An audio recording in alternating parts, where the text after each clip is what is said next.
नमस्कार। कार्यक्रम mission health में आप सभी का बहुत बहुत स्वागत है। देश में हर साल गर्भावस्था के दौरान होने वाली दिक्कतों और बीमारियों की वजह से हजारों महिलाओं की मृत्यु हो जाती है।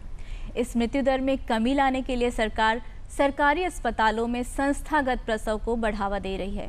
हमारा आज का कार्यक्रम इसी विषय पर आधारित है। हमारे आज के कार्यक्रम के विषय का शीर्षक है संस्थागत प्रसव और 48 घंटे अस्पताल में रुकने का महत्व। जी हाँ, और इस बेहद महत्वपूर्ण विषय पर हमें जानकारी देने के लिए आज हमारे साथ स्टूडियो में आई हुई हैं डॉक्टर शमिता प्रधान। डॉक्टर साहब, बहुत बहुत स्वागत है आपका कार्यक्रम में। डॉक्टर साहब राष्ट्रीय स्वास्थ्य मिशन से उप महाप्रबंधक हैं मातृ स्वास्थ्य विभाग से।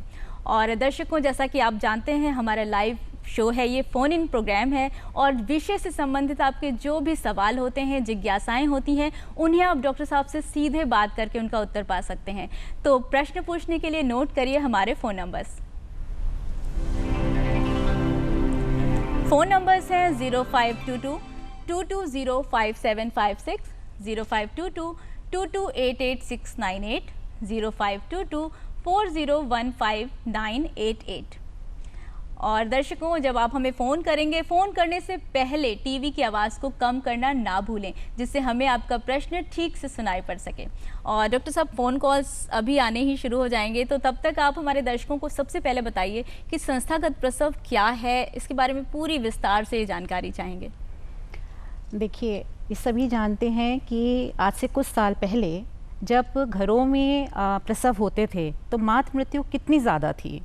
तो यही सोचते हुए संस्थागत प्रसव आया। संस्थागत प्रसव यानी कि जब प्रसव को सरकारी अस्पतालों में या रजिस्टर्ड नर्सिंग होम में, जहाँ पे ये रजिस्टर्ड हो कि वो डिलीवरी करा सकते हैं, प्रसव करा सकते हैं, तो वहाँ पे अगर डिलीवरी होती है, प्रसव होते हैं, तो उसको संस्थागत प्रसव कहते हैं। जी बिल्कुल। डॉक्टर साहब, आपने संस्थागत प्रसव बताया, इसके बाद बात आती है जब 48 घंटे जो क्रूशियल हैं, वो क्यों संस्था में रुकने के लिए महत्वपूर्ण है?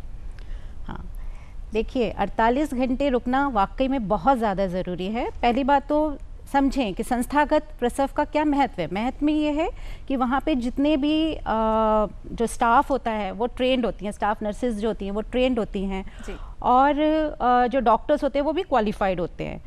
तो जब भी आप प्रसव संस्थागत प्रसव कराते हैं, अस्पतालों में, सरकारी अस्पतालों में या रजिस्टर्ड नर्सिंग होम में प्रसव कराते हैं, तो कोई भी होने वाली परेशानियों को वो तुरंत ही ठीक कर सकते हैंगे और मातृ मृत्यु वगैरह को भी रोका जा सकता है।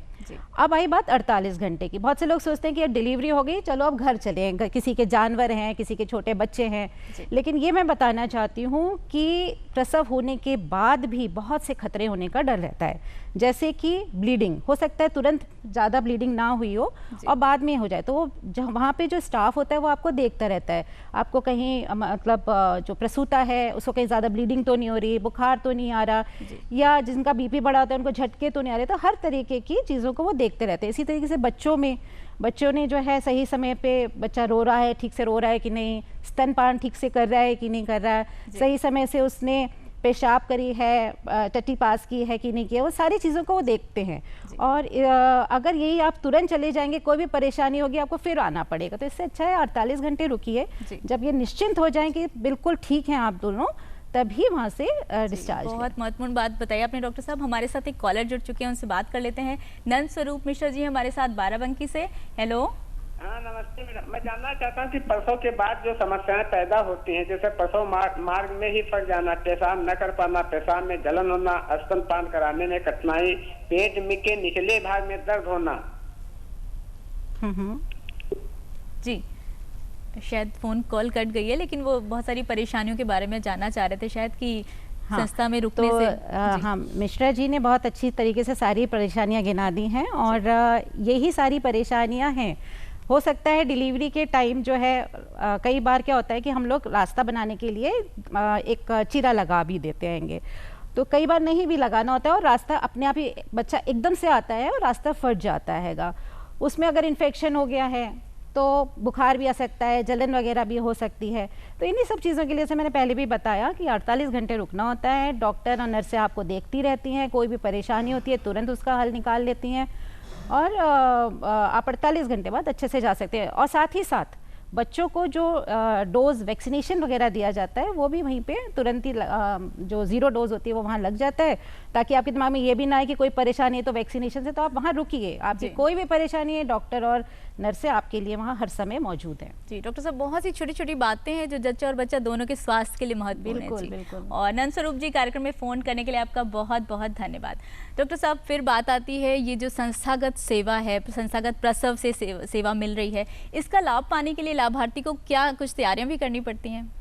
देखिए, हाँ, संस्थागत प्रसव में जब आप करवाते हैं तो सबको पता है कि एक योजना है जो जननी सुरक्षा योजना, उसके अंतर्गत आपको लाभ दिया जाता है, जो कि ग्रामीण क्षेत्रों में प्रसूता को 1400 रुपया और जो शहरी क्षेत्र है वहाँ 1000 रुपया दिया जाता है।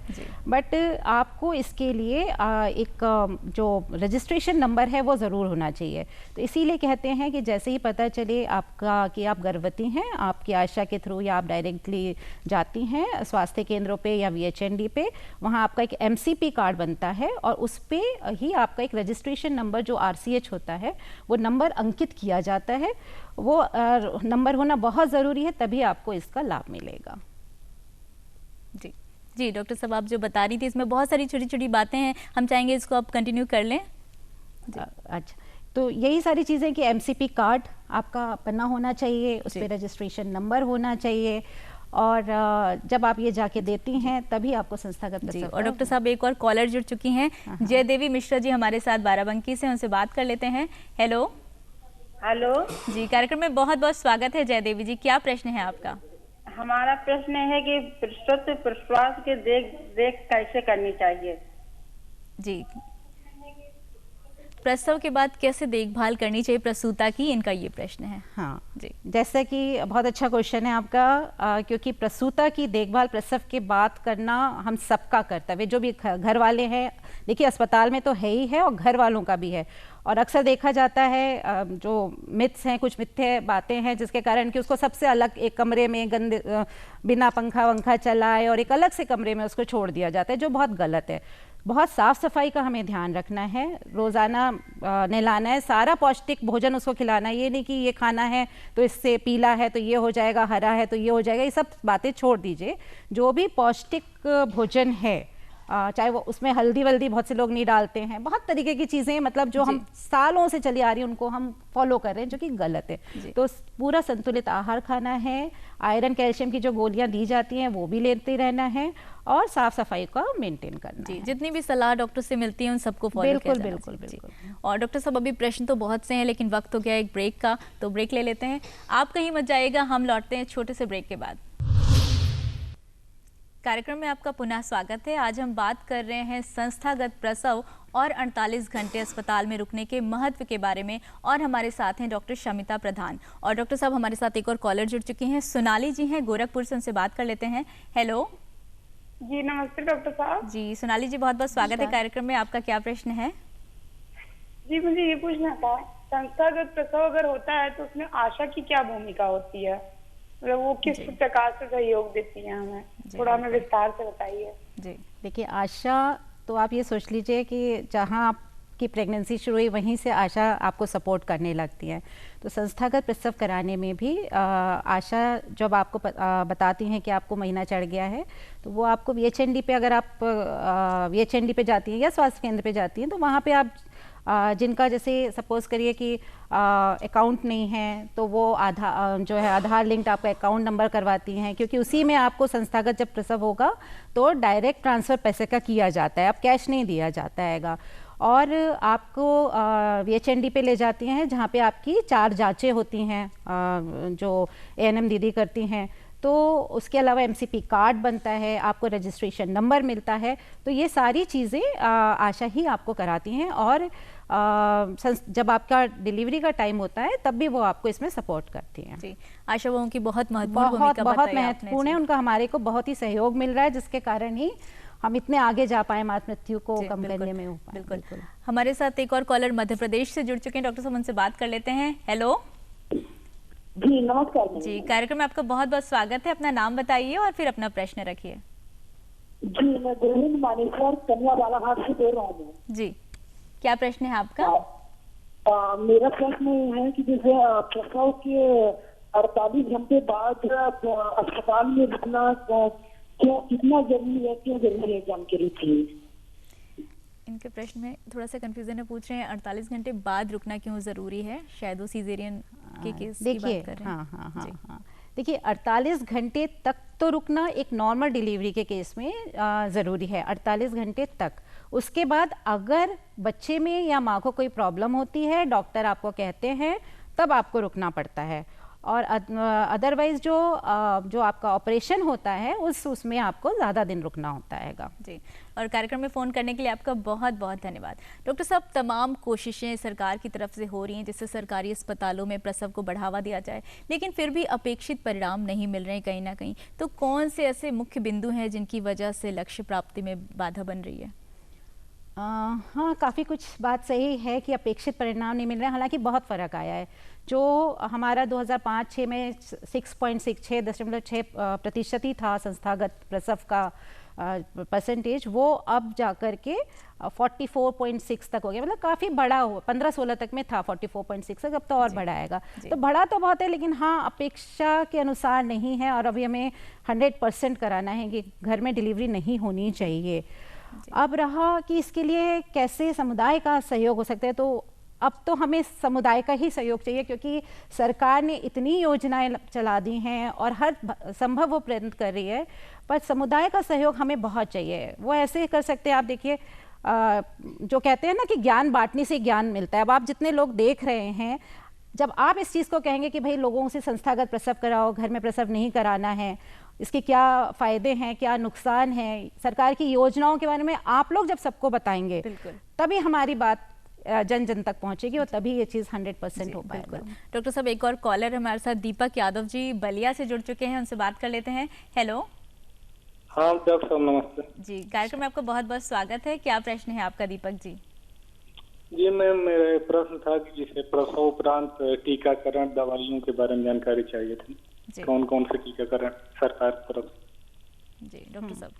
देखिए, प्रसव के बाद आप पूछ रहे हैं, प्रसव उपरांत, तो ड्यूरिंग मतलब जब गर्भावस्था होती है तब तो 2 टीके लगते ही हैं महिला को टेटनस के, लेकिन उसके बाद डिलीवरी के बाद बच्चे के टीकाकरण के लिए पूछ रहे हैं, तो इसमें 0 डोज तो लगती है आपकी, जो पोलियो की है, ओपीवी है, हेपेटाइटिस है और आपका बीसीजी का है। ये तीनों टीके तुरंत ही पहले दिन पे लगाए जाते हैं। उसके बाद आपको कार्ड में सब कुछ लिख के दिया जाता है कि पूरे साल में आपको कब कब क्या क्या टीकाकरण लेने हैं। जी, सारे टीकाओं की वहाँ पे जानकारी खुद ही दी जाती है आपका। हाँ, 0 डोज लगा दिया उन्होंने और उसके बाद आपको बताते हैं कि आपको अब 1.5 महीने बाद आना है, आप कब कब आना है, तो वैसे वैसे आपको पहुँचना पड़ता है। दीपक जी, आशा करते हैं आपको प्रश्न का उत्तर मिल गया होगा। कार्यक्रम में फ़ोन करने के लिए बहुत बहुत धन्यवाद।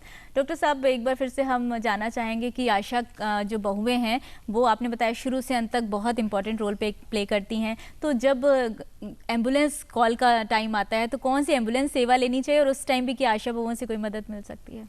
हाँ, आशा बहुएं तो हेल्प करती ही हैं वो। और जो एम्बुलेंस सेवा का आप पूछ रहे हैं, तो वो 102 नंबर की जो एम्बुलेंस सेवा है उसमें उसको बुलाना होता है। और आशाएं बहुएं मरीज के साथ भी जाती हैं, उनको एकम्पनी भी करती हैं और उनकी जांचें जब ये तो प्रसव के टाइम की बात है और प्रेगनेंसी में उनकी जांचें कराने भी वो साथ में जाती हैं। जी, एक बहुत इंपॉर्टेंट रोल प्ले करती हैं। बिल्कुल। और डॉक्टर साहब, आपने बताया अभी थोड़ी देर पहले जननी सुरक्षा योजना के बारे में, हम चाहेंगे एक बार फिर से हमारे दर्शकों को क्लियर करें। जब हम संस्थागत प्रसव की बात कर रहे हैं, जननी सुरक्षा योजना के अंतर्गत उन्हें क्या कोई आर्थिक मदद दी जाती है और ये कैसे दी जाती है, उन्हें किस प्रकार मिलती है ये मदद? अच्छा, मैंने पहले वैसे बताया और उसके लिए क्या क्या चीज़ें उन्हें तैयार करके रखनी चाहिए, ये भी एक बार बताइए। हाँ जी, देखिए, सबसे पहले आपके पास जो एक एमसीपी कार्ड होता है उसको आपको रखना है अपने साथ, क्योंकि उसी कार्ड पे आपका आरसीएच नंबर होता है जिसके देख के ही आपको संस्थागत प्रसव का लाभ मिलता है। जी बिल्कुल। और जो लाभ है वो ग्रामीण क्षेत्रों में 1400 रुपये है और जो शहरी क्षेत्र है वहाँ पे 1000 मिलता है। ये लाभ कैश से नहीं मिलता है, ये जो डायरेक्ट बेनिफिशियरी ट्रांसफर डीबीटी बोलते हैं, यानी कि उसके अकाउंट में जाता है।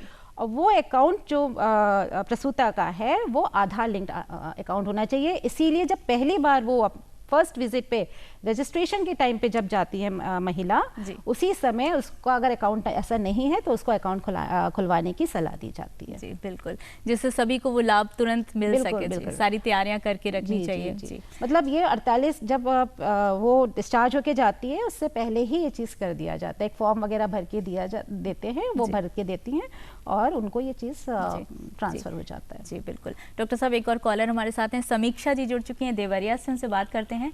हेलो। हाँ जी, नमस्कार। मैं डॉक्टर साहब से ये जानना चाहती हूँ कि प्रसव के बाद जो प्रसूता है उसको किस किस तरह के कॉम्प्लिकेशंस हो सकते हैं, और जो बच्चा है उसमें भी आमतौर पे किस किस तरह के प्रॉब्लम्स हो सकती हैं। इसीलिए आप लोग 48 घंटे तक बच्चे को और प्रेग्नेंट लेडी को रोकते हैं, प्रसूता को। तो मैं यही जानना चाहती हूँ कौन कौन से कॉम्प्लिकेशन आमतौर पे होते हैं। प्रसूताओं के बारे में तो सबसे पहले ब्लीडिंग, खून का ज़्यादा चलना सबसे बड़ा कॉम्प्लिकेशन है, और इसके अलावा इन्फेक्शन हो सकता है जिसके कारण बुखार वगैरह आ जाता है। अगर महिला का बीपी बढ़ा हुआ है, हो सकता है उसको बीपी बढ़ा हुआ है और जिसको हम जो चीज़ कहते हैं इक्लेम्सिया, हो सकता है झटके उसको ना प्रेगनेंसी के टाइम में ना पड़े हुए हों, लेकिन उसके बाद आपके डिलीवरी के बाद पड़ सकते हैं।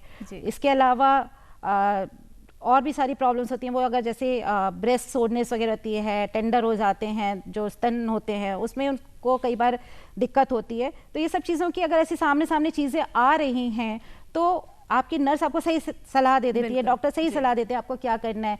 और जैसे ब्लीडिंग वगैरह है तुरंत मैनेज कर लिया जाता है, इन्फेक्शन है आपको एंटीबायोटिक्स दे दिया जाता है, तुरंत पता लगाते हैं और तुरंत इलाज शुरू हो जाता है जब आप वहाँ रुकते हैं। इसी तरीके से बच्चों में बच्चा हो सकता है आपका रो नहीं रहा है, बच्चों को सांस लेने में दिक्कत हो रही है, बच्चा ने सही समय से पेशाब और टट्टी नहीं की है, बच्चे को भी कन्वर्जन झटके टाइप के कई बार आते हैंगे, बच्चे को पीलिया जो है वो हो सकता है। तो वो सारी चीज़ें के लिए भी डिस्चार्ज करने से पहले सारी एक बार अच्छे से देखा जाता है, महिला का चेकअप भी होता है और बच्चे का भी।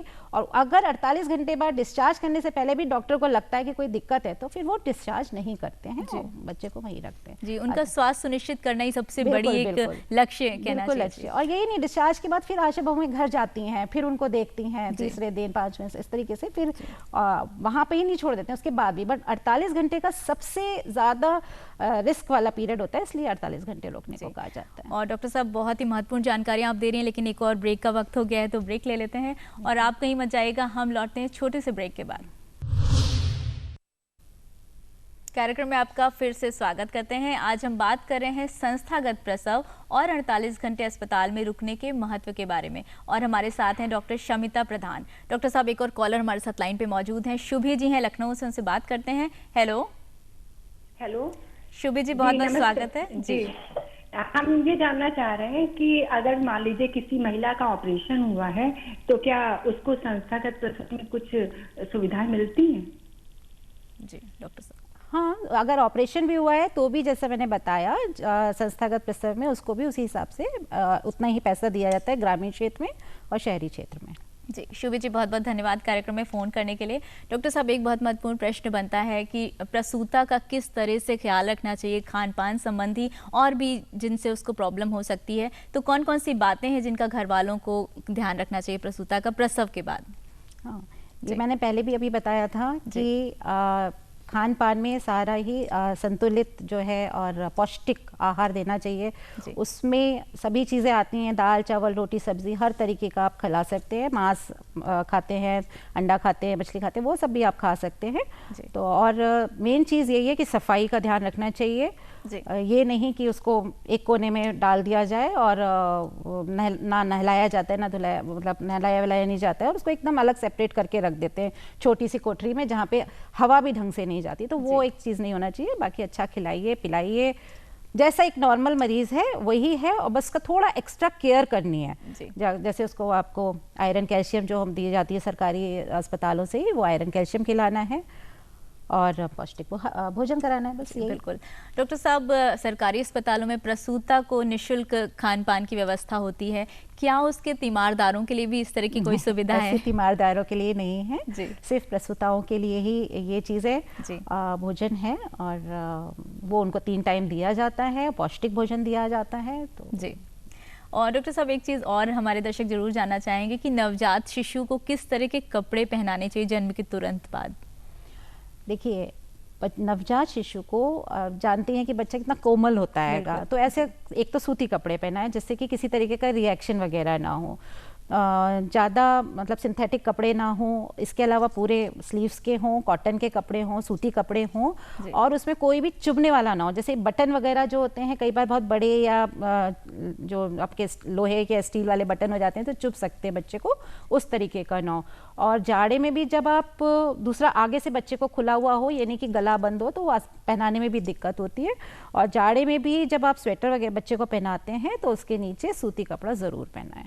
जी डॉक्टर साहब, एक और प्रश्न बहुत महत्वपूर्ण है, हमें लगता है दर्शकों को बताना चाहिए आपको कि जब गर्भावस्था का समय चल रहा होता है तो प्रसूता का किस तरह से ध्यान रखा जाए कि बच्चा भी कमज़ोर ना हो और प्रसूता को भी किसी तरह की आगे परेशानियां ना आए?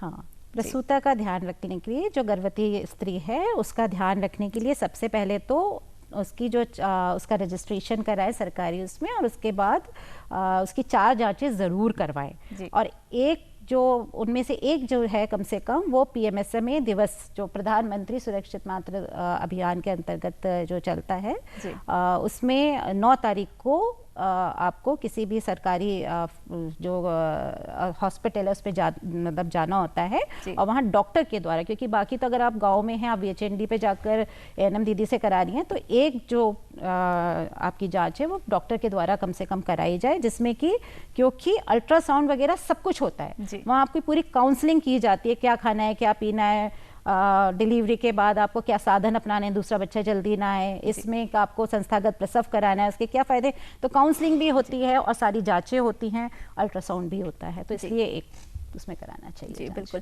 डॉक्टर साहब, एक और कॉलर हमारे साथ हैं, उनका प्रश्न ले लेते हैं। रेखा जी हमारे साथ जयपुर से। हेलो जी, हमारा क्वेश्चन ये है कि अगर हम प्रदेश की बात करें तो मातृ और शिशु मृत्यु दर में कितनी कमी आई है अगर हम इंस्टीट्यूशनल डिलीवरी करवाते हैं? जी डॉक्टर साहब, देखिए, आप अगर इस चीज़ को मातृ मृत्यु दर को कंपेयर करें तो 2004 में जो 440 थी वो अब 201 हो गई है ना। तो ये सब कुछ क्यों हुआ है? इंस्टीट्यूशनल डिलीवरी से ही। जैसे मैंने बताया 2005 में जो आपका इंस्टीट्यूशनल डिलीवरी 6.6% था, और अब जाकर के वो 44.6% हुआ है, इतना बढ़ा है। उसी हिसाब से आप मातृ मृत्यु को कंपेयर करिए, जो 440 थी वो 201 आ गई है। हालांकि अभी हमें बहुत ज़्यादा काम करना है इस पे, और वो तभी हो सकता है जब आप सबका भी सहयोग हो, इस बात को प्रचार प्रसार करें कि संस्थागत प्रसव कराएं तो कितना फ़ायदा है। जी, तो ये था हमारा आज का कार्यक्रम डॉक्टर साहब, संस्थागत प्रसव और 48 घंटे अस्पताल में रुकने के महत्व के बारे में, और आपने बेहद महत्वपूर्ण जानकारी दी, उसके लिए आपको बहुत बहुत धन्यवाद। और अब चलते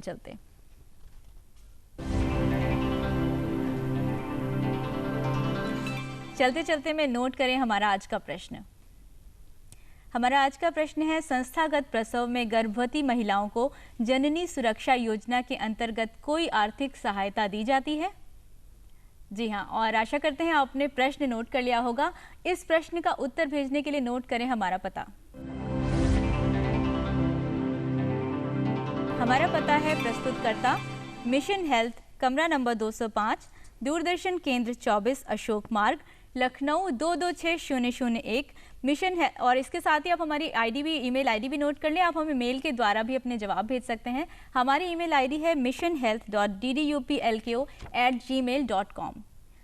और आपके द्वारा भेजे गए पत्रों में से हम एक लकी विजेता को ड्रॉ फ्लॉट्स के जरिए चुनेंगे, और उस भाग्यशाली विजेता को हम अपने कार्यक्रम में आमंत्रित करेंगे। तो जल्दी से हमें हमारे इस प्रश्न का उत्तर लिख कर भेजें। और डॉक्टर साहब, आपने बहुत अच्छी जानकारी दी हमारी, इसके लिए बहुत बहुत धन्यवाद।